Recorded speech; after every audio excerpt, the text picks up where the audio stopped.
welcome to the Chelsea Skidmore Show. I'm here today with my guest comedian, Shapel Lacey. What up? So, you're coming in here with a Doc Holliday shirt. Yeah. So funny, I was wearing this last night, too. Oh, really? Nice. I wore this 2 nights ago. Oh, yeah, see? So, we're repeating. Yeah. We're repeating. I never care. Are you crazy about laundry or no? No. See, like I mean, like, I'll do it, you know? Yeah. Like, I'll get it done, but, like, it's never, like, I don't know. Like, I don't know. Yeah, I'm comfortable wearing, fuck it, you know? But I have a lot of, like, T-shirts like this and band T-shirts. So. Oh, you do? You're an interesting guy. Okay, so first of all, I feel like how long have you been in LA? Just a little over a year. Okay. A year and 2 months. Because you came for me out of nowhere. Has anyone said that? You came out of nowhere? Yes. Right? Yes. Okay, you're very funny. I had heard of you before I met you. Okay. And so all of a sudden, like, I heard your name, Shapel Lacey. And I was like, who is that? I haven't met him. They're like, oh, he's so funny. And then I see this really funny video that Ari Manis and Steven made. Yeah. And you just come out in the wheelchair. Yeah. And then I was like, oh my God, he's so funny. Yeah, that was a funny video. And then a couple weeks later, I saw you at the Just for Laughs audition. Yes. Oh, yes. Yeah. What was it? That was Hollywood Improv. We did that, yeah? Yeah. Yes, I hate that room. Why The does lab. everyone hate that room? You don't hate it? Not at all. Really? I don't like it. Everyone's like, I can't stand that It's room. not good for comedy. I don't think. Man, I feel like I always do good in that room. You fucking killed. You killed. It was dope. You It was did the fun. best. Did you know that? No, I wasn't watching. Oh, but do you have awareness about that kind of stuff? Is this I'm very, I'm very kind of like reserved. humble? At shows and stuff like that, I usually just kind of sit in a corner and chill. Not that I don't talk to anyone. I usually, I'm not usually watching or anything. Like, not out of a disrespect for people, but I usually like to just sit, relax, and chill, and I don't mind having conversation. But I am just like and I usually the type of person to leave right after. Of course. Right after I Me do too. a set. Yeah. And not that I know of, but like most people like understand that, like, oh, he's probably just going to do another thing. You know what I mean? Which most of the time it is. Or, I do a lot of reflecting, so I'll just go home and reflect and stuff like that. Really? I have to. If I don't, I go crazy. Do you have a daily reflection process? Yeah, I journal every day intensely. Is this morning pages or different? Whenever I get the chance to do it. Okay. Yeah. But do you know what I mean when I say morning pages? No, what's that? That's from this book called The Artist's Way, where one of the exercises is every day you write 3 pages in a notebook. Oh, so yeah, I usually write 3 to 4 pages in a notebook, but I didn't know that. Wait, is that from Copperman or what's his name? It's a girl who wrote it. It's girl? actually James Cameron's wife. The guy who did Titanic. Oh, okay. Right? I'm not sure. I think so. But she wrote it. It's a really great book. It's for artists and creative people. Got it. And it has a lot of different exercises that helps you like get some focus and like realizations about like things in life and like, oh, I always wanted to do this. Why am I not doing this? And I search for a lot of those books. It's incredible. Oh, okay. Incredible. Okay. You would love it. But yeah, the writing is like one of the most important elements of the process. It's like a 12 week like thing. And that's what helps me become like more self-aware. I got my writing notebook right there. Oh, look at that. I love that you're self-aware. A lot of people aren't. No. Isn't that crazy? It is crazy. Steven asked my mom, how would you describe Chelsea when she was younger? And she said, alert. She was very aware. Yeah? Yeah, I I'm too self-aware at times. Do you find yourself? And there's times where I'll be talking to people and I feel like sometimes I'm like, like I'm just like, oh, this is a boring conversation. I do that a lot, and sometimes I feel bad because I will, just in a sense, because I'm like, man, I got to realize like not everyone works on themselves as intensely as I do. So a lot of times I just like, not that I think people are dumb. I'm just like, you're too far behind. Wow. You know what I mean? totally know what you mean. I don't mean that in a rude way possible. I mean, that for an explanation, to be able to explain it, that's like, I catch myself doing that a lot. Like people will talk and they'll just catch me stare at them like, and they're like, "Oh, are you okay?" And then I'm like, "Yeah, I'm fine. I'm fine." I'm already obsessed with you. You are so interesting to me, and obviously, I want to get into all the cheerleading stuff. But I'm like, this is so interesting because I don't meet a lot of people like this. Yeah. I feel like, especially in LA, and a lot of comics. Like, so do you drink or do drugs? No, I don't do anything. Okay. Yeah. Are you sober? Did you ever? Yeah, I did. And now. I was really big into drinking. Okay, and then I stopped at 27. Okay, so I'm sober. Yeah, 5 years. And congrats. Thank you.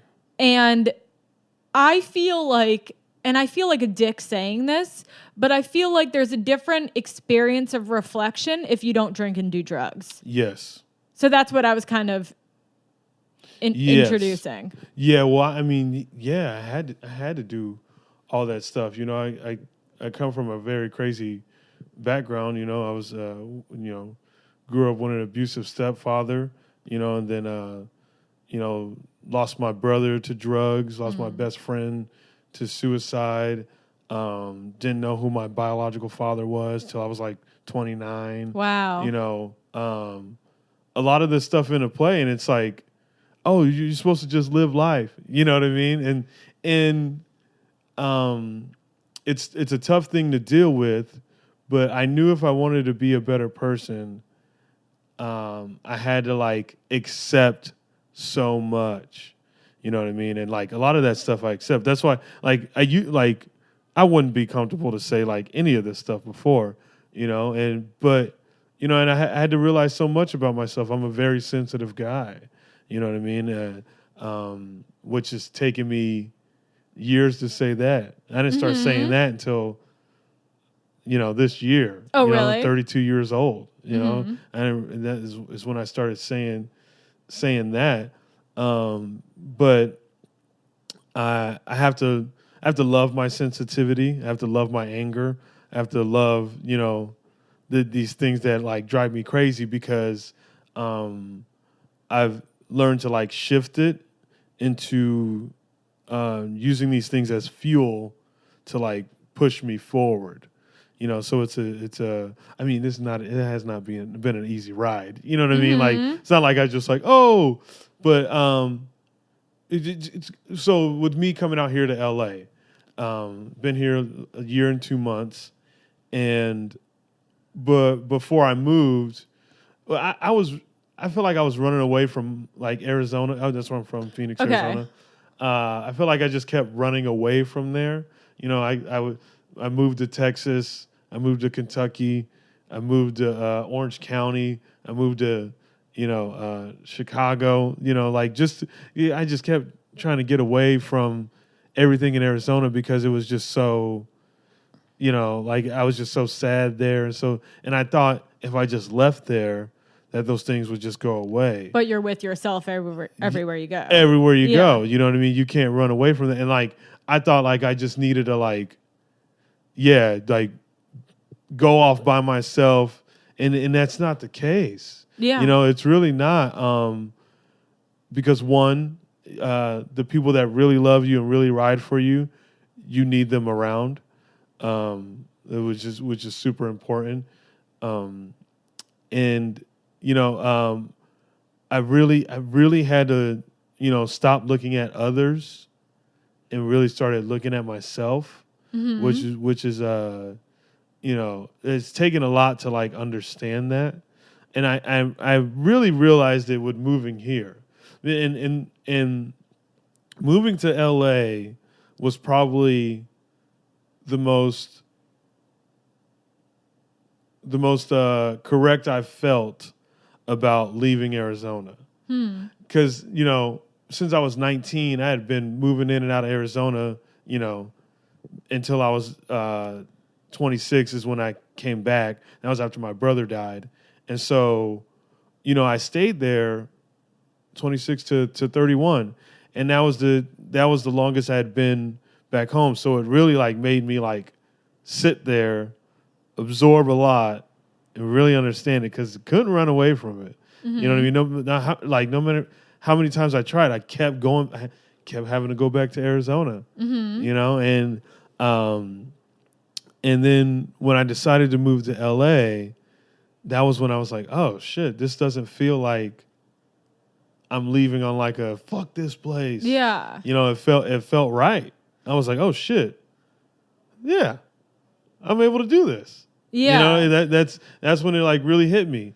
And then coming here, I just knew there were so many people. It's a bigger city. It's bigger than where I come from. There's a lot going on here. And so what I had to really realize is, okay, there's a lot of things that can distract you out here. So how do I not get distracted? Well, being aware of myself. It's like, like being comfortable in situations that most people wouldn't be comfortable in and handling them in ways that most people wouldn't be able to. What do you have an example? Okay, you know how people can get out here like with so we're out here doing comedy. Say like you're out here and you're trying to do it and you're just new to the scene and you get that the mean girls, if you will. Okay. You know what I mean? Like you get this person that is like, oh yeah, you fucking out here trying to, and it's like, damn, yeah, I'm trying. Most people would handle that and like let that really get to them. And with me, what I've come to understand, like, oh, that has nothing to do with me. Wow. You know what I mean? Like I'm just like, oh, I get it. That's their shit. That's their shit. You know what I mean? Because if they were aware of themselves, they wouldn't even have to say that. You know what I mean? They wouldn't have to be that to a person. You know what I mean? Yeah. So like that's what I've really taken the time to study. I do a lot. So walk me through what your daily rituals or process is. Okay, usually I wake up. If I'm not going to work, I'll go with the day off just because it's easier. I'll wake up, walk over to the coffee shop, and I have 3 different books that I write in. One's a book where I'm just say what I'm thankful for. Gratitude list. Yeah. And it doesn't even have to be big things. Just I try not to make it big. You know what I mean? Because you find more. The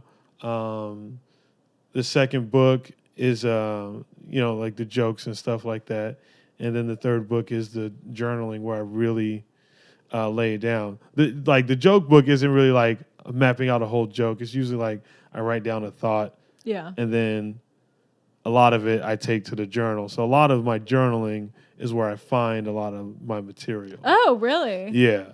I haven't crossed those over. Yeah. But I'll come out with more like action list ideas of things I need to do. Yeah. And then I'll implicate those just, in general. But I haven't done that with jokes really. It's I don't even know how I really discovered that method.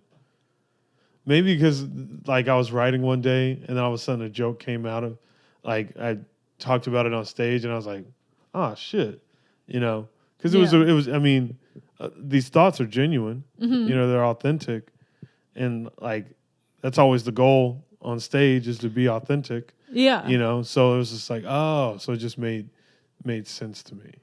Yeah. So is it kind of just like free form, like just writing out your thoughts as they come? Yeah. Yeah. That my journal is where I let out everything. My insecurities, my anger, my happiness, things that embarrass me, like everything is what I let out in that journal.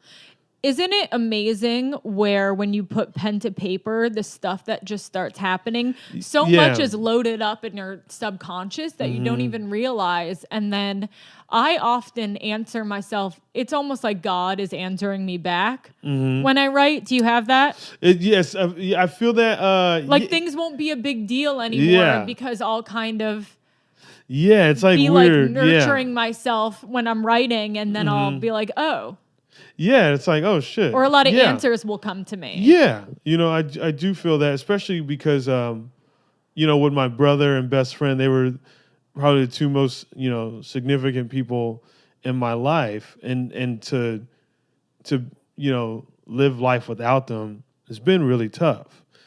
Struggled with it for years. But, I found my ways to really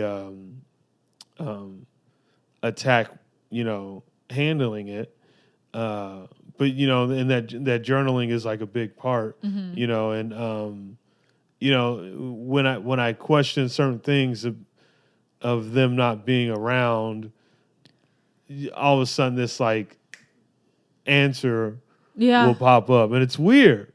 And I got it's a weird type of energy, and at times I do feel their energy around. You know what I mean? Totally. Yeah. I do feel that stuff, and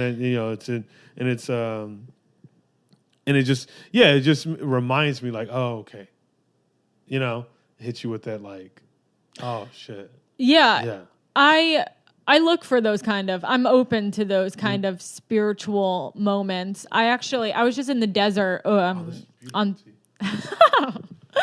I was looking the front of the mug. Don't talk to me until I've had my Ritalin Concerta. Isn't that funny? That's hilarious. So I was in Palm Desert and with Steven, we went out of town for a couple days, and I was in a nail salon and he went next door to get a massage, and everyone in Palm Desert is like super old. Yeah. Everyone's retired. It was all like super old ladies, like 80s and 90s. And I was getting my nails done and I look over and this old lady came in who looked like she was about 90. And she just sat in the pedicure chair and was like, I'm here for my soak. And then she was just sitting there with her doing a foot soak, which I've never seen in my life. Yeah. And then I asked the woman who was doing my nails and I was like, oh, does she just come here and do a foot soak? And she goes, she's a regular customer, but about once a week, she'll come in here to do a foot soak because she's retired. She has no one else in her life and she's alone. And if just turning on the water for her makes her feel good and like she belongs somewhere, I'm happy to do that. Wow. And I was like blown away. That is awesome. And then this song from American Beauty came on. It wasn't like it was like a random song. Got it. But it was just like, it was so emotional and it was just like a soundtrack to the moment. And I felt like I was in a movie. And I was like, nothing, like all the stuff that I get mad about doesn't matter. Do you know what I mean? Yeah. Like in one of those moments. And I was so moved by it. And then there was another lady next to me who was like so old. And like the Asian guy there was like picking her like nail color for her. And they couldn't quite communicate. But she trusted him to like pick the color. I don't know. Yeah. It was like all these little things and like, I don't know. Do you know what I mean? Yeah, and I know exactly what you mean. You almost find this sense of like, it's not like carelessness. It's just like simplicity. Yeah, simplicity. Yeah. Yeah. That reminded me of what you just talked about. Yeah, I mean, I do. Yeah, like there's just moments like that I feel where I'm like, oh shit. I think my brother has something to do with that. You know what I mean? Like, it's crazy. I'll explain one. I was doing a spot at the store, the main room, and usually when I'm backstage, because all the big dogs are on there. So usually when I'm backstage, I usually just sit and chill. I'm just quiet, and then Joe Rogan and I started talking. We're just casually talking, and and it ended up getting pretty deep. I mean, Joe Rogan, and we found a lot of similarities. Like the anger and issues with fathers and stuff like that. And you know, it was pretty cool. And then, you know, when I was saying bye to him, you know, he was like, "Oh, let me follow you on Instagram," blah blah blah, you know, blah blah blah, and you know, started following me. And then he messaged me to like, you know, come into the Joe Rogan and Friends show, which was really Awesome. cool.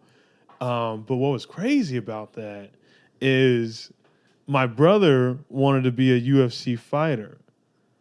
That was like the last thing he talked to me about before he passed. So it was nuts, you know. Sorry, I'm just drinking that tea like that. And I would like you to continue to enjoy it. Yeah. No, but it was just crazy to like think about that. You know what I mean? That was the last conversation we had because he wanted to train for it. Mm-hmm. And it was just like, holy shit. And then here I am, you know. Yeah, it's serendipitous. Yeah, it's nuts. Yeah. It's like pretty crazy. Yeah. You know what I mean? But like I catch those moments. Mm-hmm. You know what I mean? Like I catch them like just like, oh shit. And that's a nice way to stay connected to him. Yeah. Spiritually. Yeah. And energetically. Yeah. It's always like and I do feel, you know, like he puts people in my life in a sense. Wow. You know, cause you know, him and my best friend, they were like my protectors. Mm-hmm. You know what I mean? They were just like no one could fuck with me. Not a single person. Like they were right there, you know, just in general. You know, my brother was dealing with us dealing with our abusive stepfather, you know, and then my best friend, he would, you know, wait outside my house, you know, after school, you know, because he knew I would run away. Yeah. You know, we would run to his house. So, you know, and I feel like, you know, since they've been gone, I do feel like they put people in my life that are in a sense of like, oh, this will be good for you. I love you know that. What I mean? Yeah. It's crazy. You know, but I do think that shit is tight. Mm-hmm. You know what I mean? I do, you know, believe in that kind of stuff, you know. Did you stop drinking after they passed? Did it have something to do with? Yeah. Okay. You know, and I was headed down a road where, you know, man, when I was drinking, it was just really ugly, you know. And I was, and I didn't need anyone around. I was doing it by myself, and I would just get so trashed, you know. I didn't have a car or nothing, but I lived really close to a bunch of bars. You know, I was living in downtown Phoenix. And it was just, you know, easy access for me. I would sit at a bar at a stool by myself, you know, as if I was some like, you know, construction worker after work. But I was just, you know, I was there to just like, not like, oh man, the day's over. You know, mine was just because I'm there to get fucked up. Yeah, and I didn't want to. I was trying to not think about a lot of things. Absolutely. Because like when my brother died, like everything started coming back. Okay. You know, and that happened because, you know, I went through anger management, and I started, you know, finding this path of like, you know, being in control of my emotions. And when that happened, it was like, fuck, I lost control. I lost complete control. But that's understandable. Yeah. But it's good that you had some tools that maybe you were able to. And you know, and there was a thing there was a lot of great people in my life that really stuck with me, and I was like trying to run away from them. Mm-hmm. You know, and it was like, fuck, why am I doing that? I you know, I went away, you know, and I was like, fuck, these are people I need around me.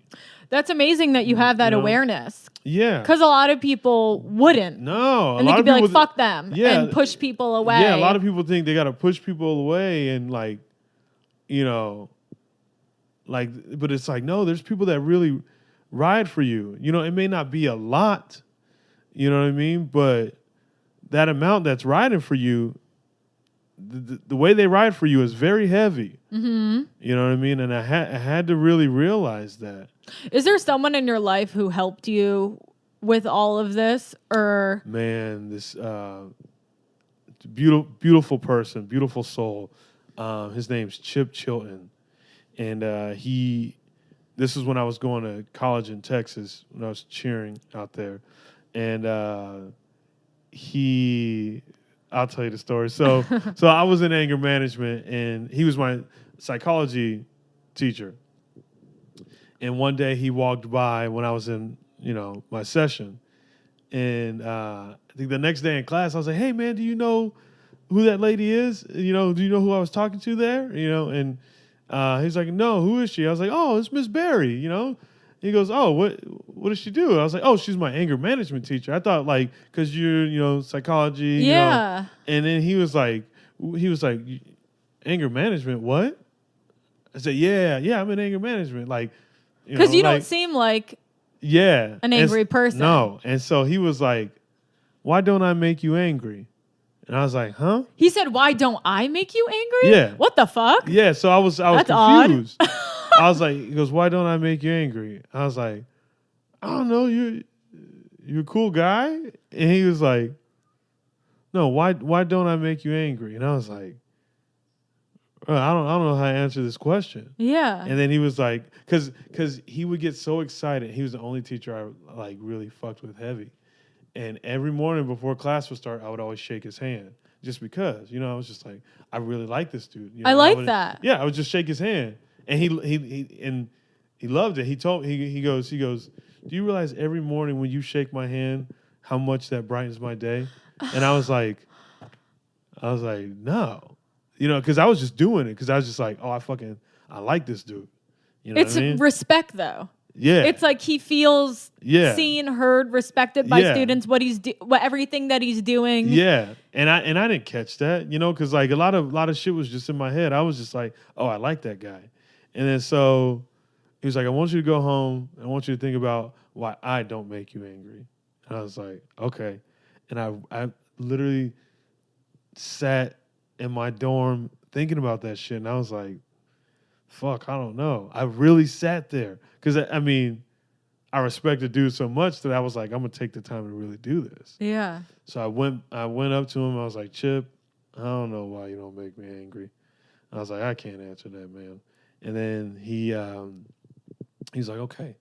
He goes, why don't you come by my office at lunchtime? He goes, this isn't a doctor to patient. This isn't teacher to student. He goes, we're just going to become friends. And I was like, okay, cool. So I go there, and he's got this cool ass office. It was filled with a bunch of shit. He had a guitar in there, a lot of collectible stuff. A bunch of old rock stuff. And I was like, oh shit, yeah, that's not who I thought this dude was. Yeah. And so we sit down and start talking. He was like, tell me a little bit about yourself. And I was like, well, I was like, I'm a cheerleader on campus, a punk rocker. That was great combo. yeah, right. And I was like, that was all I had at that time. And he goes, "Oh, you like punk rock music?" I was like, "Hell yeah!"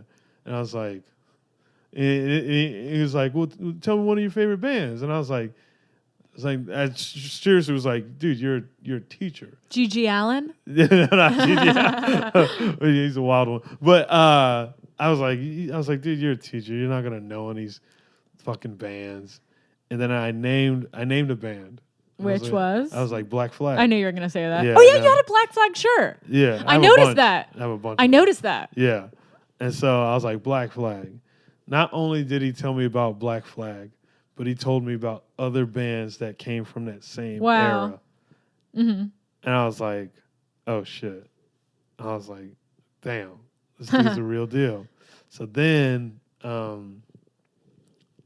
he got me. I locked in with him.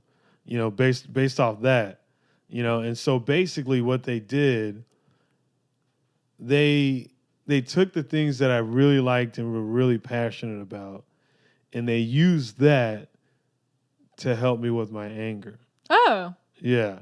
So they took punk rock, they took Black Flag, they took, I'm a big Henry Rollins geek. They took all that and they were like, so this is what it is. This, and I was like, shit. So what does that mean?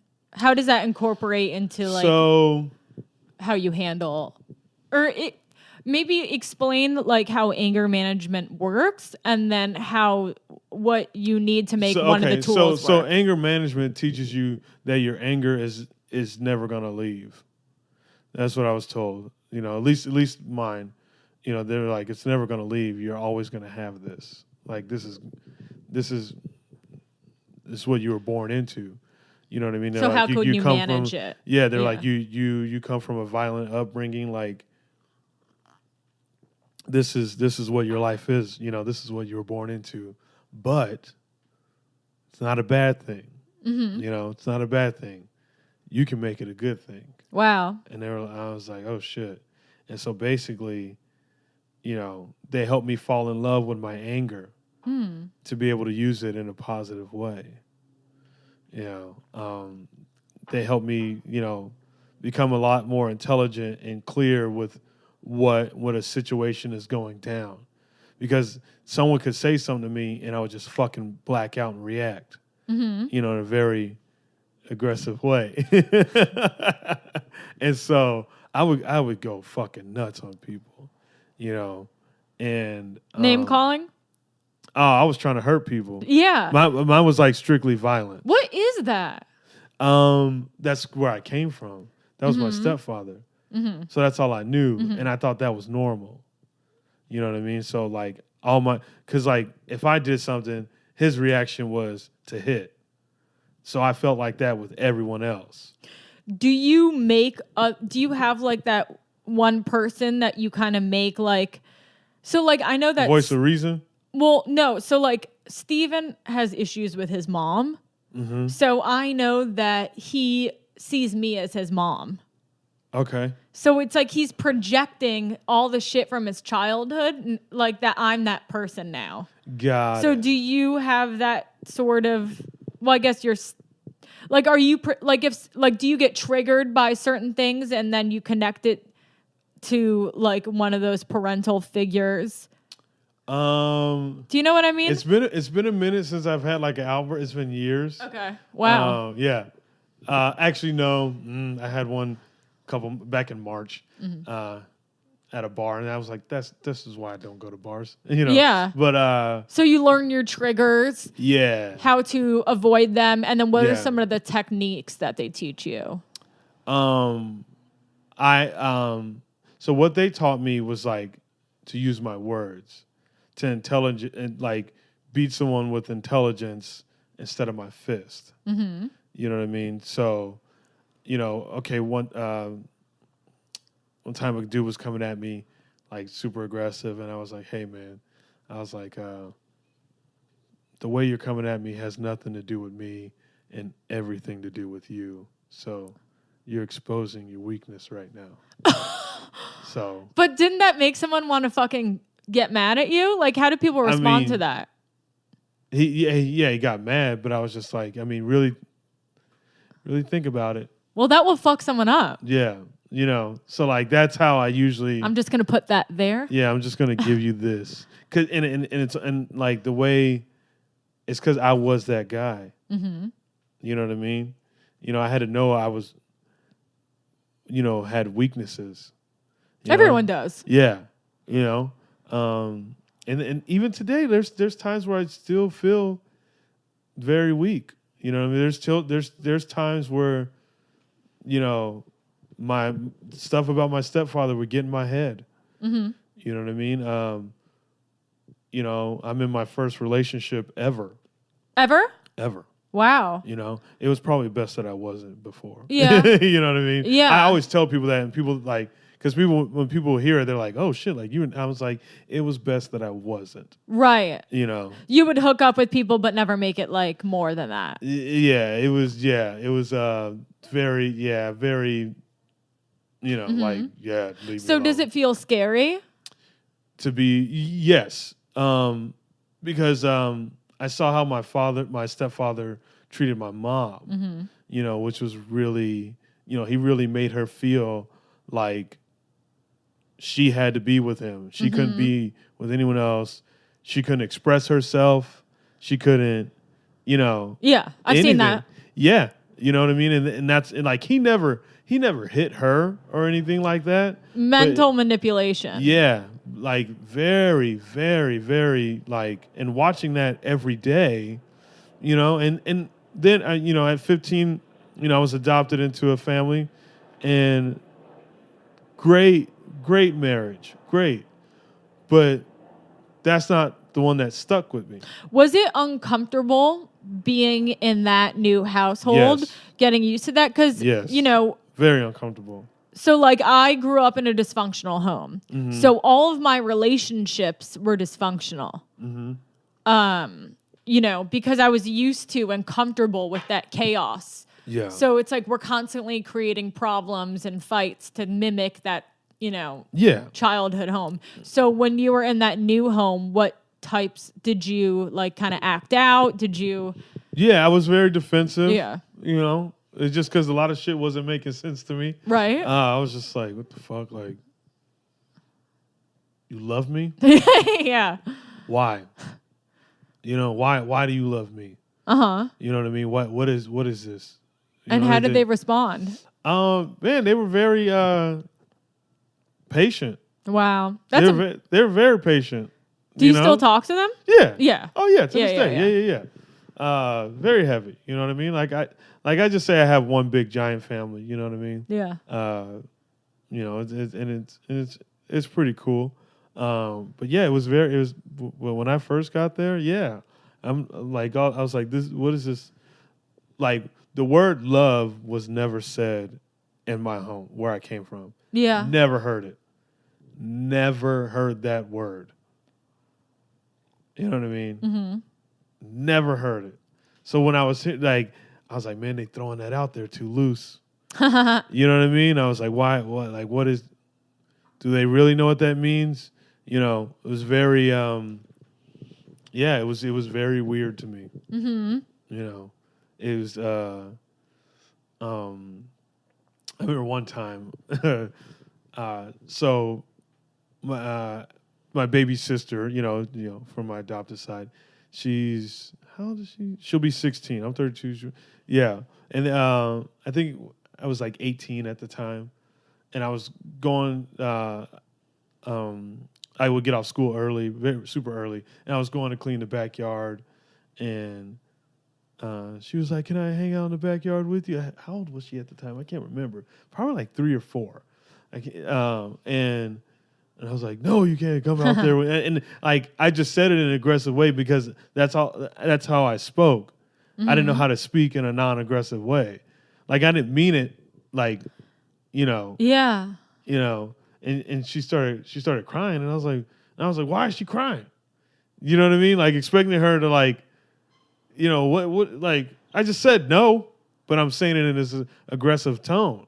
Right. It's and then the tone. Yeah. Yeah, and then I don't know what it was that hit me, but I don't know. I guess I just looked at her, and then I was like, oh, it kind of just like the Hulk came down, if it will. You had a Holden Caulfield moment. And I was just like, huh? Holden Caulfield. Yeah. Do you know what I'm talking about? No. From Catcher in the Rye. Do you know that book, The Catcher in the No. Rye? You haven't heard of that book? No. G.D. Salinger? It's a huge book. I've read it tons of times. Really? But the main character, Holden Caulfield, he was like a troublemaker, but he had this whole thing with children. Like he saw their innocence. Did they read that in school? Yeah. Oh, okay. I love how you just became British. Did they read that in school as you reach for your tea? Right? Yeah. But you just saw in that moment and you're like, she's a child. Yeah. It wasn't even that. It was just like, oh, like, I was aggressive to her. That's why she's crying. And so then I was like, you can come outside. And then she came up and gave me a hug. Aw. And then like kissed me on the cheek. And I was like, did you cry? no. Okay. I questioned it a lot, but knew like, oh shit, like, oh damn. Yeah. You know what I mean? Like I was like, oh, that's what that feels like. Mm. I wasn't aware, Did you do anything in particular to rebuild your self-worth and self-love sort of thing? Anything in particular? when I quit drinking, I was like, okay, here's the things I got to learn how to live life without: my best friend, my brother, and alcohol. Your three best friends. No, I'm just kidding. Yeah, I know, right? Pretty much. Did you go to meetings? No. Okay. I just quit, and I went back to the roots. I started going to punk rock shows again, which is where, you get in the pit, get out a lot of aggression. Yeah. Started doing things like that. I started really paying attention to the people around me. Really cutting out these toxic relationships. Yeah, these toxic ones. That was like. Is that hard for you to do? To cut people out? Even toxic people, like me, I'll get caught up with toxic people. Like I'll get attracted to toxic people, and I'll end up being miserable because I'll feel like it's one-sided, like they're selfish. They're mean to me and they make me feel bad, and then they expect me to be there for them. Yeah, I've had a number of friendships like that, and it's so hard for me to like cut the cord. I think it might have been a little hard at first. But then after a while, it just got like, I kind of was just like, Yeah? Yeah. Like it just died out? Yeah, well, just because I was just like, I'm pretty aware of what I need in my life and what I don't need. But were you able to like confront people when they were being weird with you? For any of those people? Were you able to like be like, hey, it wasn't, no, at the time before, it wasn't like that easy. Yeah. You know what I mean? I knew what I needed to do. I just didn't know how. You know what I mean? Because, I mean, yeah, when you're like, oh, shit, this person I've known for years. And I got to basically say peace to them. You just dipped out subtly? Dipped out, yeah. How do you smell? All right, like work. My shirt's dirty, dude. I sprayed it. I sprayed it with pussy spray. What's that? Well, Steven bought this. There's like pussy spray. It's like it's almost like a baby powdery smell, and he'll buy it to put in his shoes. Like a summer's eve spray. And then when I wanted to wear the shirt, but it was dirty, so I just sprayed the inside of the underarms with the pussy spray before I went out the door today. Well, maybe it's one of those all-purpose. Now it is. Yeah, right. Now it is. But yeah. I mean, at first, yeah, it was pretty hard to just let go of these people. But then, as time went on, and I saw where I was moving, I was like, oh shit, that was a smart decision. Yeah, it was a smart decision. When did you start doing stand-up? I started in 2010 in Louisville, Kentucky, when I was cheerleading, and then I stopped after my brother died. Stopped all of 2014 and 2015, and didn't get back on stage until 2016. Okay, so like 3 years, basically, past 3 years. Yeah, but you seem like you're doing very well. Yeah. Like you're really, really funny. Thank you. You have an amazing stage presence. Cheerleading. Is that what it is? Hell yeah. Okay, so 100%. I'm dying to get into that. Yeah. Cheerleading. So you started that in high school. Yeah. JV? Middle school? No, I was 15 years old. I did competitive cheer. So you're 15. So it was club. You're in Arizona. Yeah. You're in your new home. Yeah. So that's when. So they owned the cheerleading gym. This family. Yes. There it is.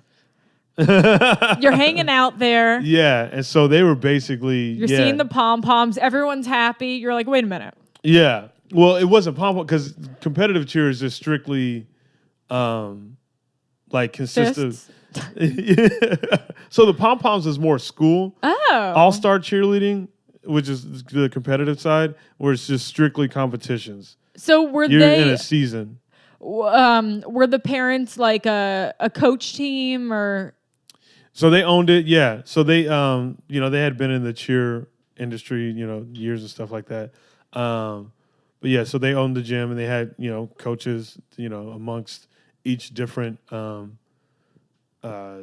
team. They had all-girl team, co-ed team, small co-ed team, which was less boys or whatever. The younger kid, toddler teams and stuff like that. So it's like a big facility that consists of a bunch of teams, and you do these routines that are 2 minutes and 30 seconds, and are just jam packed with stunts, tumbling, pyramids, baskets, dancing, jumps, all that stuff, and it's pretty, for people that don't know, it's pretty intense. Yeah. When you're not in the world, like, yeah, it's like, you don't understand it, but when you're in that, it's like, oh shit. You know what I mean? Very competitive. Very competitive. Yeah, just like any other sport is very competitive. It's just different because, like, whereas like basketball, football, baseball, you're actually playing Contact. against this. Yes. You're like actually going against this team where it's like you go do your routine, you get off the floor, and then the team you're going against, they come up, do their routine, and then you're judged. Do you do improv? I did improv training. So do you miss so with cheerleading, it's about teamwork. Yes. You're working together. Yes. You can't, someone has to be there to catch you. Yep. You have to be there as a pillar for people. Mm-hmm. So with stand up, you're all on your own. Yes. Do you miss no? Okay. That's why I was connecting it to improv, because I was wondering if you appreciatied the team aspect, if that stuff doesn't even make a difference. It's not related. I like the individuality. Okay. Yeah. Because I being on so many different damn teams, like it is tough. It's like, because it's like, oh, I got to rely on this person, and in hopes that they will hit their part of the routine. Yeah. You know what I mean? Like, and I want to say with stand up, it's just me. Yeah. If I bomb, it's all on me. I like that. I like that. Do you ever do any physical stuff, like cheer-esque stuff on stage, act outs? No. I've never done I've never done a cheer. I've never done a cheer act out. No. That'd be fun. I mean, everyone says that, but you'll do it. I did a backflip one time for a crowd. That's fun. Yeah, it was fine. So, did the family suggest that you did it? Did you want to do it? I got into it because I had a crush on this girl. Okay, there it is. Yeah, I know, right? You're like looking for it. Uh-huh. Was playing in a punk rock band, ska to be exact, and let's go. Yeah, I know. My drummer's sister was a cheerleader, and so I had a crush on her. And one day we were just tumbling she was tumbling in the field. I said, I know how to do that. She was like, oh shit. And I was like, and I showed her. So what did you do? I just did like a round off tuck. So how did you know how to do that already? I taught myself. When you were hanging out at the cheer gym? No, I taught myself when I was like 5. Okay, so that's interesting to me. Yeah. That I was everything. I've always been that person that when people are loud about this over here, I step away from it and go find something else. Yeah. So because so like everybody was loud about basketball, football. You're a big guy. Yes. So I can see that bothering a lot of coaches that you weren't doing that sport. They were heated. Yeah. I can't tell you how much. I can't even imagine. Because you're built like a football player. Yes. And man, I remember when I switched high schools, when I was living with my, adopted folks, the school saw, I was in PE class and we were playing this game with the soccer ball or whatever. It was like, kind of like ultimate frisbee where you like run a couple steps and like throw or whatever, something like that. We were doing it with a soccer ball.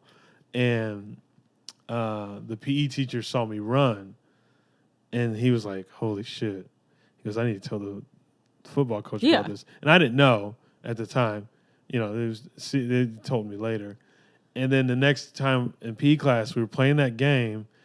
And I was just like, man, we already fucking played this game. You know what I mean? Like, Oh, because they wanted him to see you run? and I didn't know that. Damn. And all of a sudden, these coaches come up, you know, and they're like, you know, it's like very football, you know, like they're in the stands, like watching me.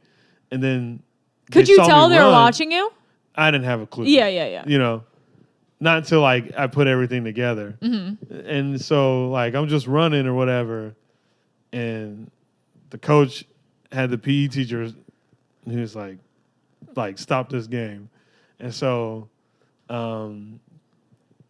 they come out of the bleachers, and you know, and they're like, we want to see you run the 40.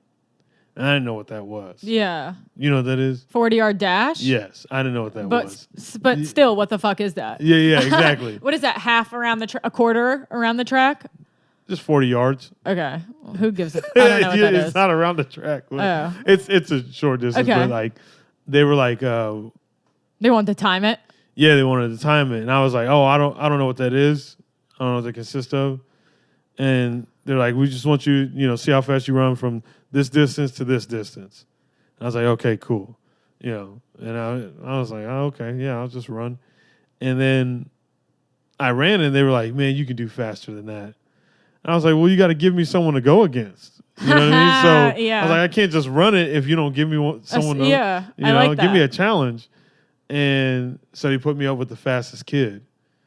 And obviously I won. Ah! Yeah. I love and, it. This is like a good movie. But yeah, it was, and I ran a 4.340, which is like. Very fast. Yes. It's like. What was his distance at that? I can't remember. Okay. I just know I beat But yours him. was like incredibly better. Yes. Uh-huh. Yeah, which is like I guess a 4.340 is like a top notch. Right. Like you're going to a D1 school, I Okay. guess, if you know. Yeah. With running something like that. And so you know, they had me come watch football practice, and I was like, I do not want to fucking do this. Yeah. You know, they were like, just come, you know, come. And they had me get in a huddle, and they're like, come on, man, you're part of us. Like, trying to get these guys to, like, pull me in. And I was like, fuck this. Yeah. You're a sensitive guy. Yeah. I was like, So this that's is not not the me. environment. Yeah. Yeah. That wasn't my environment. Mm-hmm. You know, it was too. I've never been a macho person. And that, like, for lack of a better word to explain it, it was just too that for me. Yeah. I don't like that. I didn't like it. I don't like jocks. Yeah, it was just too jockey Fuck for outta me. here. Yeah, and I come from like this punk rock background, which is not a jockey mentality. No. You know, so everyone's like, let's go. And I'm not that guy. Yeah. I'm just not that guy. I couldn't connect with it. Yeah. So I was like, I'm sorry. And they were like, they're like, you know how fucking good you can be? They were trying to get me, they were going to help, because I was way behind the school, and they were like, we'll help you graduate on time. Mm-hmm. They were like offering me like, to like, you know, we'll help you graduate on time. Yeah. We'll take those SATs. Yeah, right. Yeah. Yeah, they were like, and I was like. So were you doing cheer at this point? Yeah. Okay, so yeah, then. I was, yeah. So then I was were like, they fucking. around that time, like I was like. Did people shame you as a male cheerleader? I'm just guessing No. stereotypically that's No, what. because a lot of people were scared of me. Oh, okay. Yeah, a lot of people were just scared Yeah. of me, and I was really good at it. Yeah. I think if I sucked at it, it'd be a little different. But I was just so like amazingly good at it that to where people were like, "Oh, I can't talk shit about that. This motherfucker just flipped over my head." Yeah. You know what I mean? So people weren't. Yeah. You know, that makes sense. I didn't get a lot of shit. I mean, people tried, but I'm like, okay, come What are do you gonna something say? about it. Yeah, come do something about it. And they were just Do you like, want to oh. watch this 180? No, and they're I'm like, good. yeah. Wait, do something about it? Oh no, never mind. You know, keep doing it. You know. Yeah.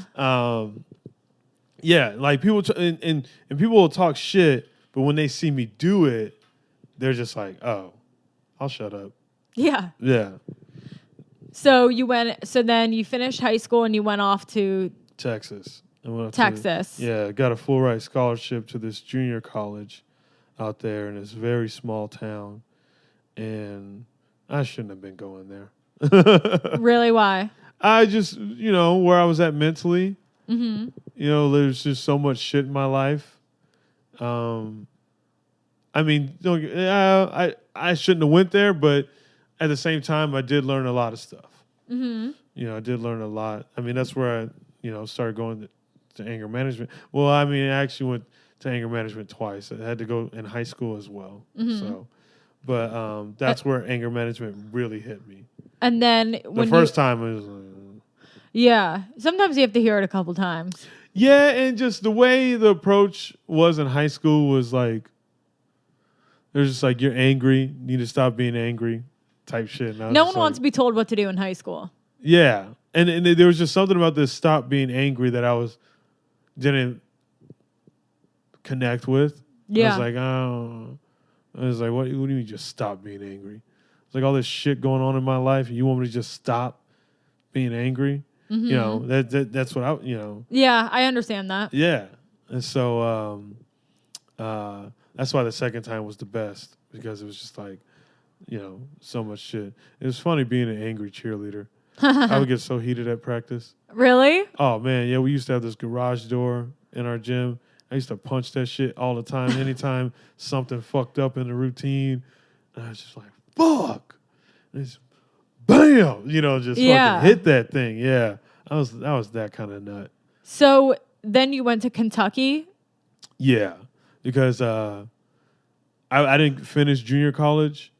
I wasn't allowed to come back because I got really drunk at a competition. We weren't supposed to get drunk, but I was like, fuck it. Mm-hmm. There was just so much shit. And so, but at the time, the University of Louisville had this program where you could go to the junior college and cheer for the university. Mm-hmm. It was like this transfer program. So I was going to a junior college out there and then cheering at the university. So, and then so it ended when school ended? Like what's like the time span of a cheer career? Yeah, well, I mean, you can still do it competitively as an adult, like club-like, which is it's still big. But when I dropped out of college, that's when I stopped like the school cheer shit. But do you miss it? No. Really? You just got over it?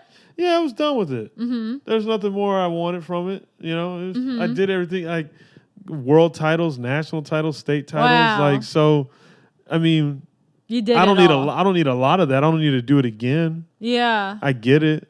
I did that, and one was like, I won every major competition you could, and I was just like, on to the next. Yeah, I was like, there's nothing more I want out of this. I was like, and I dropped out of college and started doing stand-up. Do you still maintain that competitive spirit? No, I wasn't even really that competitive when I was in it. No. Oh, okay. I just really liked to do it. Yeah. You know what I mean? Like, I was just so into it Mm-hmm. that, like, the competitive side didn't really matter to me.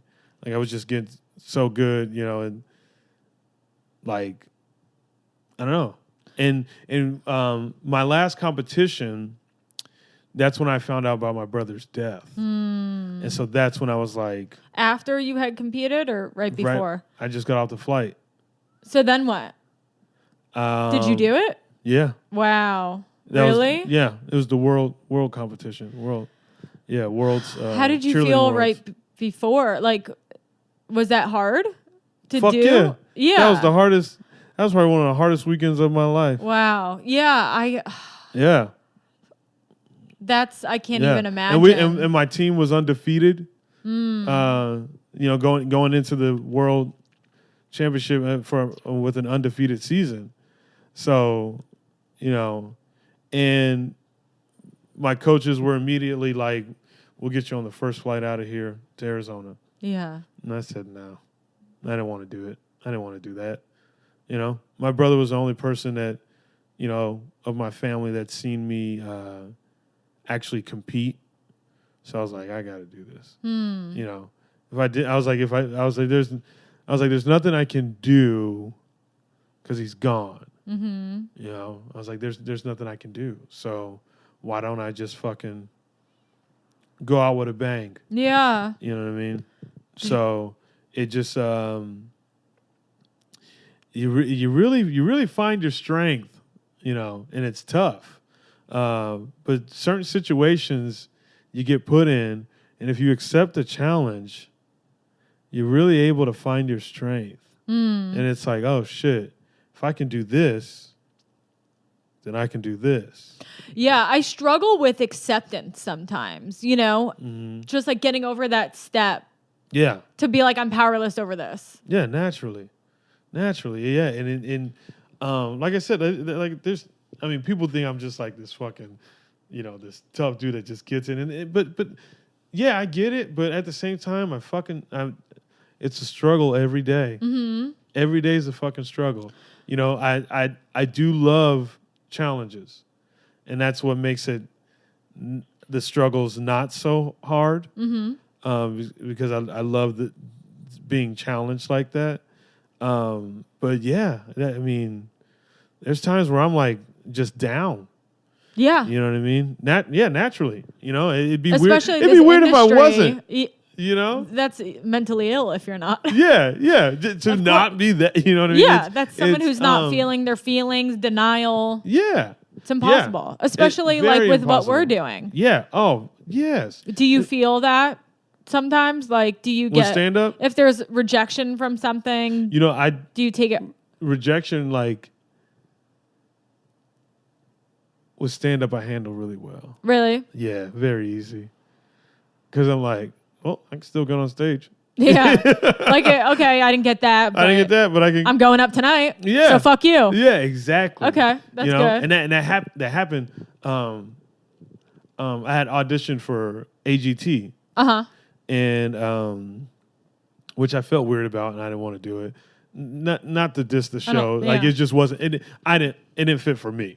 I feel you on Yeah, that. I was just like, oh, when I got there, I was like, this is not me. You know what I mean? Yeah. I just felt it, you know.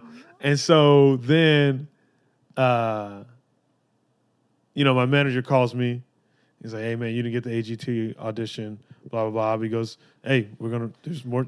We have other shit that we can fucking, you know, reach out for, you know. And I was like, hell yeah.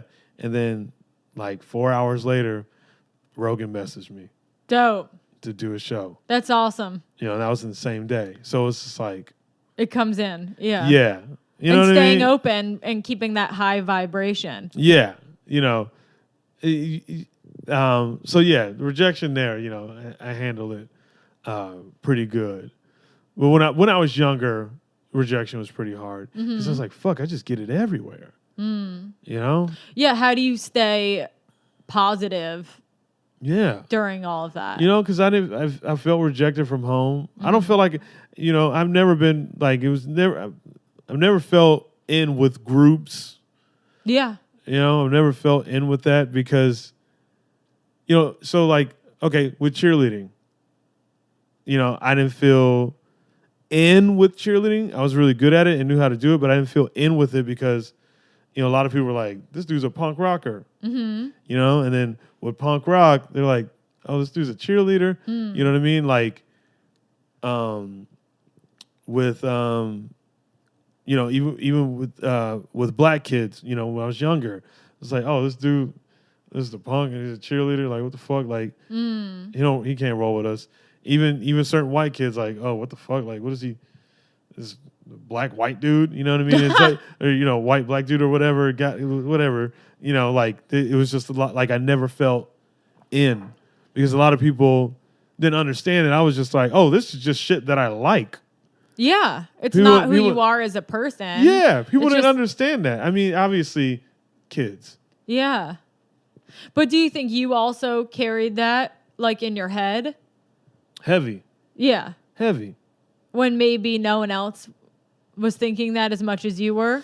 Well, I mean, it was said. Oh, okay. Never mind. It was Carry said, on. Yeah, right. It was said pretty loud. Yeah. Yeah. People were very outspoken. And plus, like, I didn't have a lot of friends. Well, you probably wouldn't be funny if none of that shit happened. I know, yeah. I have a story to tell. That's what I tell myself. Yeah, exactly. Yeah. You know, and Going back to acceptance, me accepting so much has made me be comfortable on stage. Mm-hmm. You know what I mean? Like, I don't feel like I'm hiding anything from the audience or anything like that. Like, I feel like, and I do feel comfortable with just, going up there and, being funny. That's all I like to do. I just want to go up on stage and just really be funny. Yeah. That was how it was with cheer. I was like, I just want to be really fucking good at cheer. Mm-hmm. And all of a sudden, I just turned into this fucking... People were just like, this guy... Like, I would walk into, like, different cheer gyms, and they see me, they're like, what the fuck's this guy here for his, like, the football player here for his girlfriend or something? Yeah. And they would see me, like, put my bag down and, get ready, and they're like, what the fuck? And then they see me get in the corner on that floor, and they see me do a tumbling pass, and they were like, oh, fuck. Isn't that such a good feeling? And you're like, haha. Yeah, I'm like, I problem? Yeah, exactly. And I've always been, I like being a silent killer like that. Mm-hmm. I don't know. Yeah, I've been really good about making people eat their words whenever they say things about me. And that's happened because I was able to make my stepfather do that. Oh, really? What happened? He's terrified of me. He is? Yeah, he's scared to talk to me. Okay. Very. What happened? I'm not talking about in the sense of like fighting, you know what I mean? But I think he's terrified of my mind. Did you have my intelligence, like a situation with him where you kind of pointed, you're like, what's up with all that? Yeah. He and my mom, they still have to see each other because I have a brother with special needs. Okay. That they had together. So it was my half brother, but brother, whatever.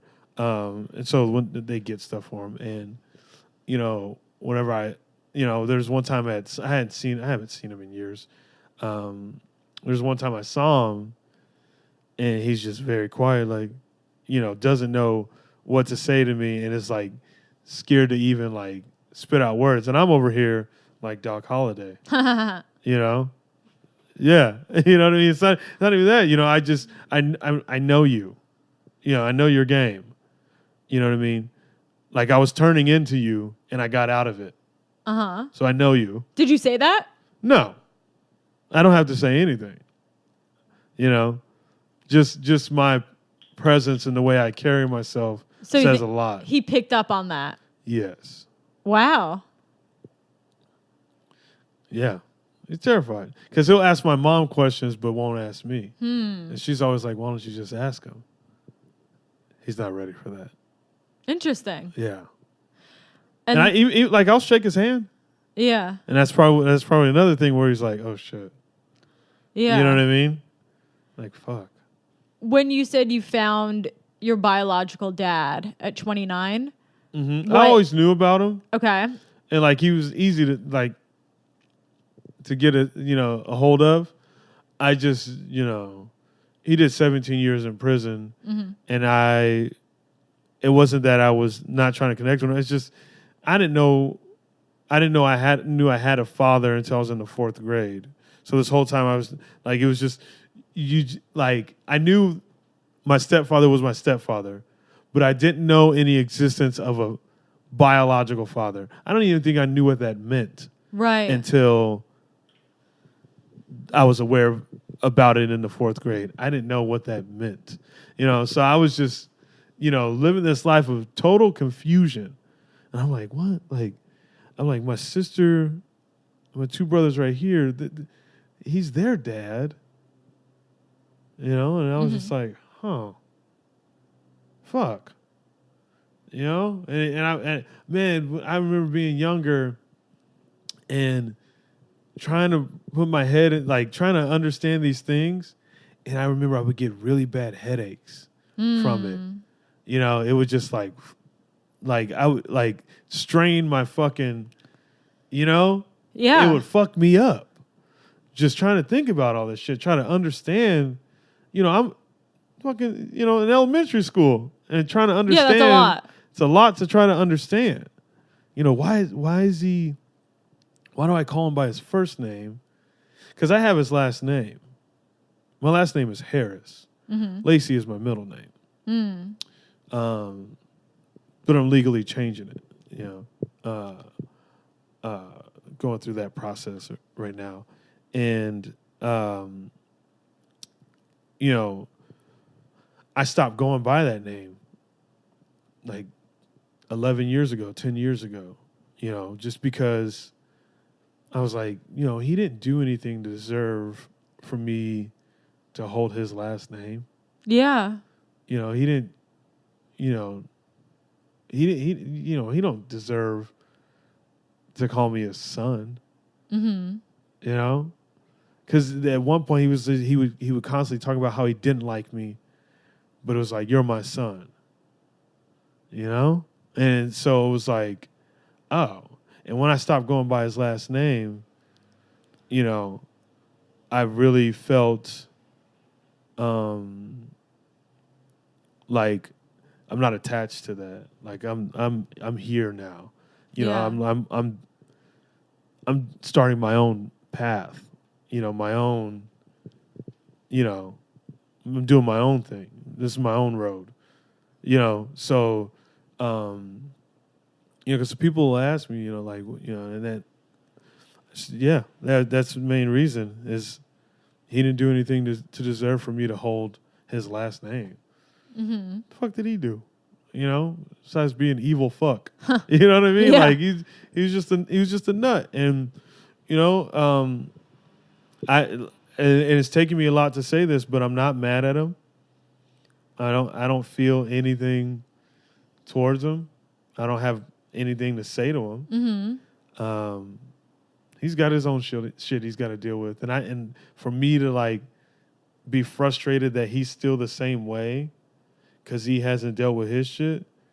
I'm not wasting my fucking energy on that. Hell no. There's no fucking way. You know what I mean? So when I wish him the best? Yeah. Mm-hmm. Go for it. I wish you the best. You know what I mean? Hopefully one day you figure it out. But so did you meet your dad face to face at 29, or did you talk on the phone? I had seen him in person. Okay. Time to time, saw him at my brother's funeral. And then I saw him at my grandma's funeral. First time I saw him, he was in orange jumpsuit and shackles. Okay. At my grandma's funeral because he was still in prison. Yeah, with like a guard or something. Yeah, so he had 2 guards around him and stuff like that, and it was that was confusing too. I was like, I don't know how to understand any of this. Yeah, it's like I'm getting out, I'm gonna come see you, but I'm sitting here like, why do you need to come see me? Not saying that but like what is our relationship sort of thing? Yeah, what is this? What is this? I'm like, fuck, this is confusing. Yeah. And it's been a wild ride. Mm-hmm. But the more I realized that I'm glad I was the kid that little kid trying to figure all of it out, because now I'm a person that really goes out to seek and search and understand and learn so much. Just I like to retain the information because a lot of information was held back from me. So now I'm just like, oh, I want to learn. I want to know. I want to understand. Yeah. I want to see that. I got to be on the front line of that to understand it, to really, see what it does to me, how it makes me feel, So that's where I've been at. It's just really seeking a lot of shit out. I call it search and destroy. You just that's the name of a store. It is? A punk store. Really? I swear to God. So in New York. I have to Google it. Isn't Search and Destroy the name of a store? It's the name of a song. Or is that it? By who? Iggy Pop and the Stooges. Okay. I think it's also a store. I'm looking it up while we're talking. But do you meditate or anything? Is there a second part of the reflection process? Reading. I like to read. Are you big on self-help books? Yeah, the one that really started it for me out here. Search and Destroy is a punk rock store in St. Mark's Place. How crazy is that? That is crazy because that makes perfect sense. The book that really did it for me when I first got out here was The War of Art. Yeah. I had that. Yeah. Didn't finish it. Resistance. Yeah. That's what did it for me. But it's about resistance. Because, in there was this certain thing, and that book was like the perfect thing for me. Because there were certain things that was happening where, when I first got out here, like people were like, "Oh, change your name. Just change your name." Why? Because of all the stuff that we just talked about? Because Dave Chappelle. Oh. That you couldn't, but it's not even spelled the same. And there's only one Chappelle. It's not like your name is fucking Madonna. Right, I know. And it's my first name, So like, people like that was like one thing I was hearing a lot when I moved out here. Yeah, really was. Industry people too? No. Yeah. No, just other comics. Just stupid open micers. Just who are nowhere. Not even just open micers, just a lot of people. Stupid. Yeah. And so, reading that book, I was made me understand something. I was like, none of them have to deal with my name. Yeah. I hold it. You know what I mean? So why do you need to tell me that? Yeah. Do you have to deal with it? Is it something you have to face? Oh, I didn't think so. And I said that. I was like, so, and I go, and they're like, oh, they're like, how much of one person was like, how much of a wall you're building for yourself? And I was like, I know, this is so crazy. And then I said, my first name being Chappelle, and the biggest comedian in the world having the last name Chappelle, and being a comedian, really trying to do it, and really trying to make a name for myself, is not the toughest thing I've had to deal with. Nice. And then when they hear that, they go, oh. They don't have anything to say. Yeah, well said. Yeah. I was like, that's not the toughest thing I've had to deal with. So I think I'm doing fine. I like how you're like sure of yourself, and it doesn't leave room for people to question you when people say stupid shit. And then the crazy thing is when I met Dave. Yeah? Yeah. You told him? Yeah. And? It was funny. So I was coming in to do a spot Monday night, Friends and Family, and I'm just standing there chilling, and then in walks Dave Chappelle, and literally walked right up to me and was like, "What's up, man?" And I was like, "Oh shit!" And I just stared. He shook my hand, was like, "What's up, man?" And I was like, "I'm a comedian, and my first name is Chappelle." And then he goes,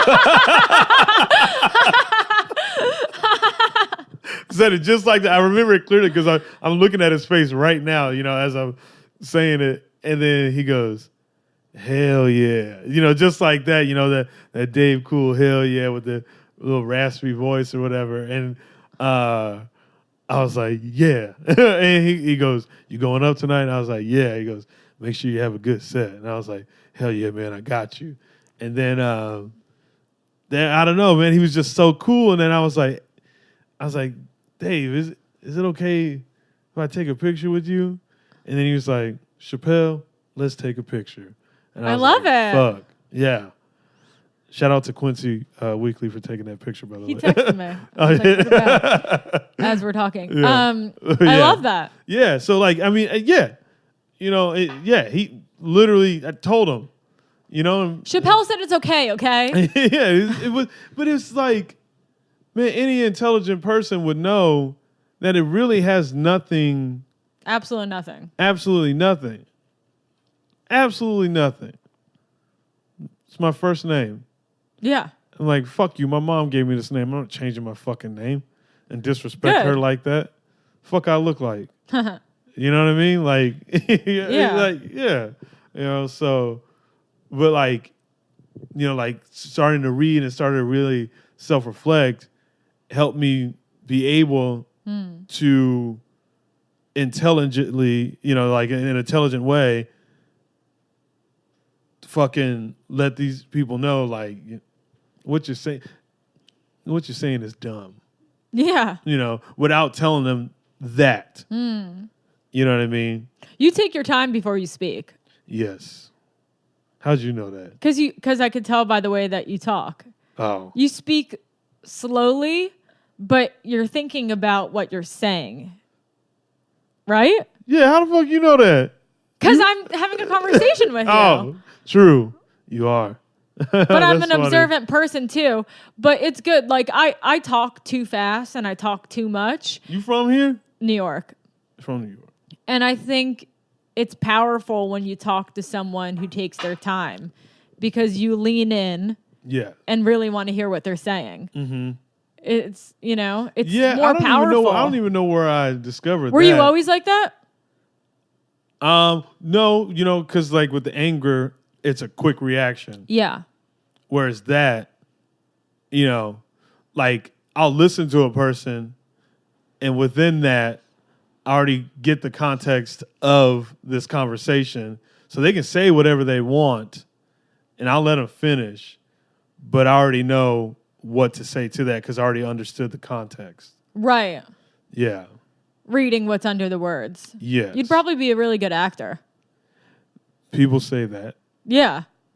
I've done some stuff and people are like, damn, like, you have a good... I'm like... Yeah, because if you understand what's under the lines... Yes. You can express that and have the words just be the words, but what's underneath is yes. more... Yeah. Exactly. Mm-hmm. You know what I mean? Yes. Yeah, I know.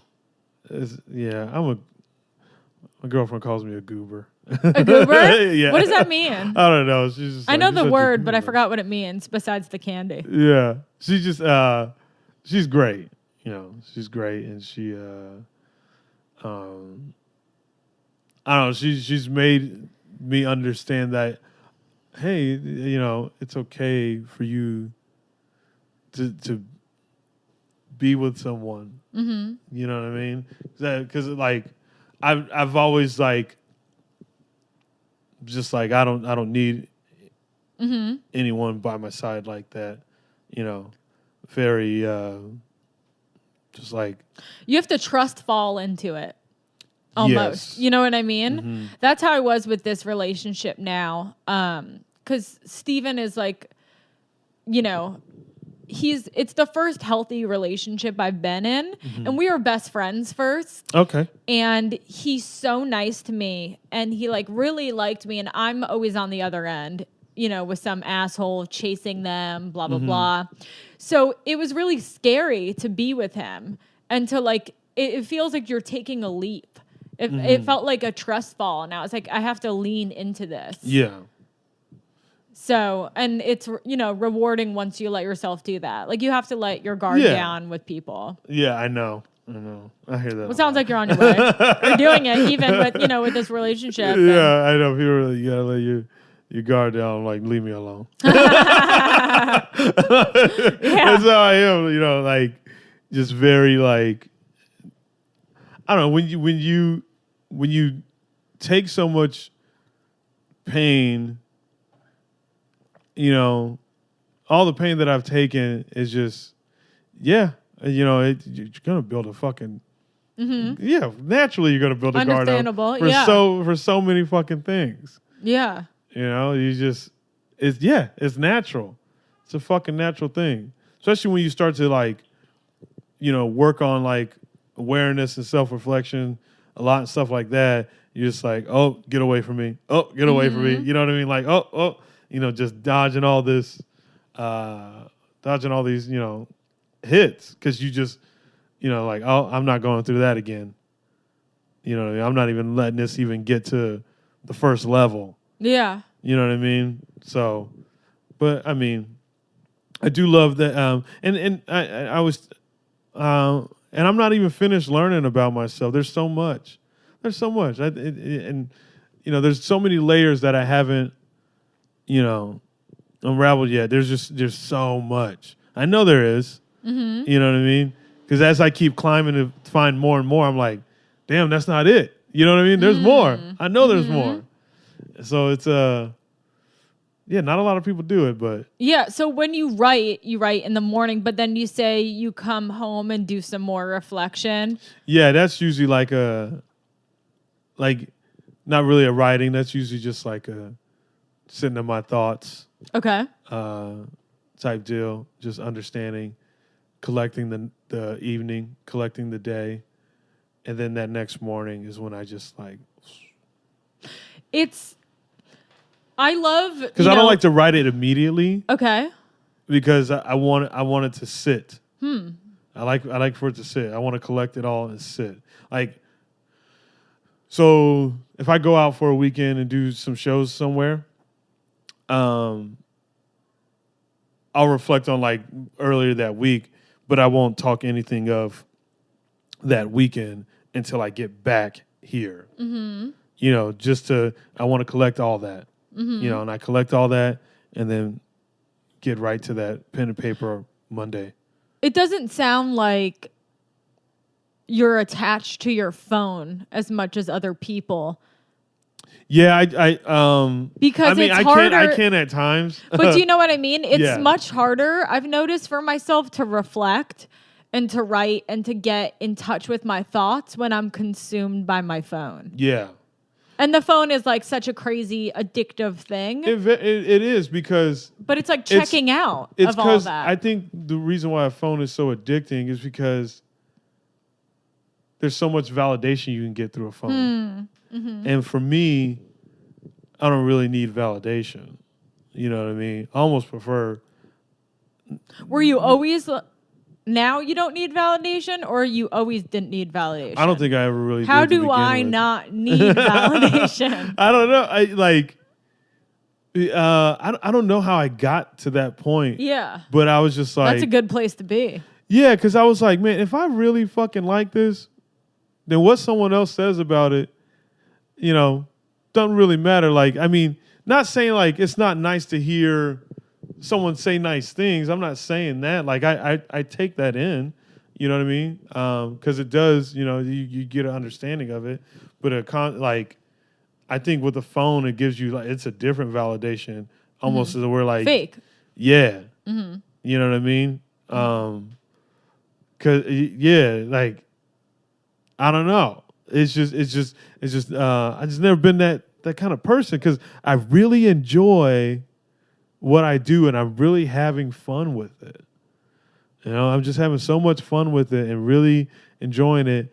And I love the times of where it's like it's tough and it's uncomfortable. That's that, and, you know, because I'm like, oh, this is exciting actually because this is that process. This is what you've heard from cats that you look up to. This is what you heard from Eddie Murphy talking about, you know, coming up and stuff like that. You know, you hear that stuff and you know, when I get to those points, it's like, oh fuck yeah, I really fucking love this. And that's you a know, great way to look at it. So look, I'll explain this. I got into stand up because someone dared me. That's how I got into stand up. And you know, until I quit after my brother died, I wasn't doing it for me. You know what I mean? Not at all. Like, it was just like, I'm still riding this dare. You know what I mean? I'm still riding on this dare to do stand-up. He's like, the dare is over. Yeah, exactly. Yeah. I'm still later. riding on this dare.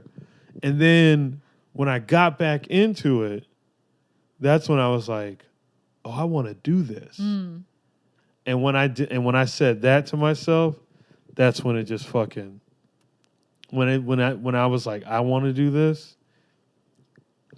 couldn't tell me shit. Yeah, you have to do something for you. That's like the way it is with getting sober. You have to get sober because you want to get sober, not because someone else wants you to. It doesn't last. Yep.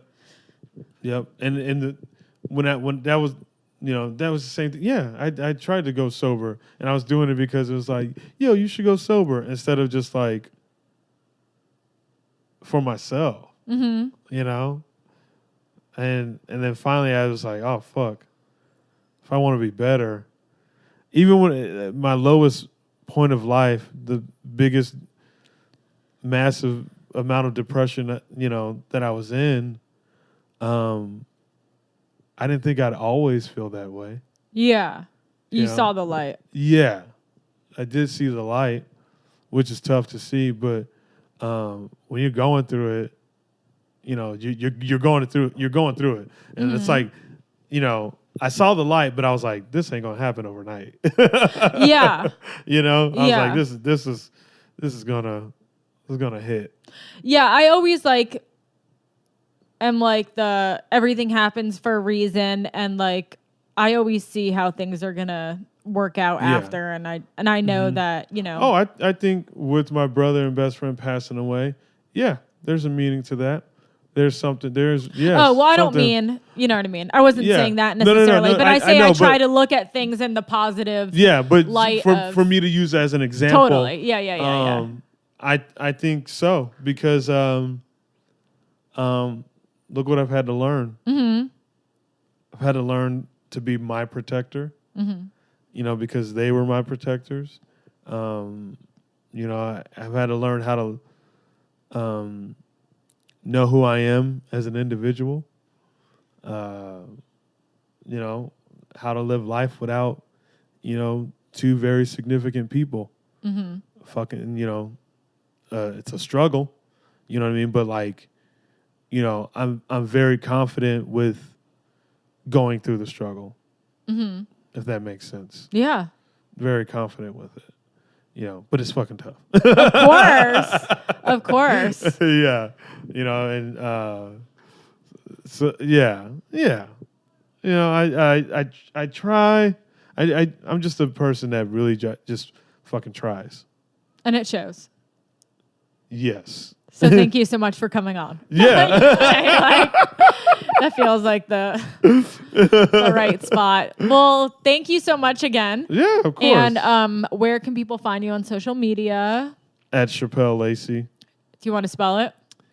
SHAP as in Peter, E as in Edward, LLACEY. Dope. Thank you so much. And check Shapel out, you know, when he's on the road. Yeah, social and media. and if you're in LA. What do I have? Instagram. I just got a Twitter again. Love it. All right. Talk to you guys later. Bye.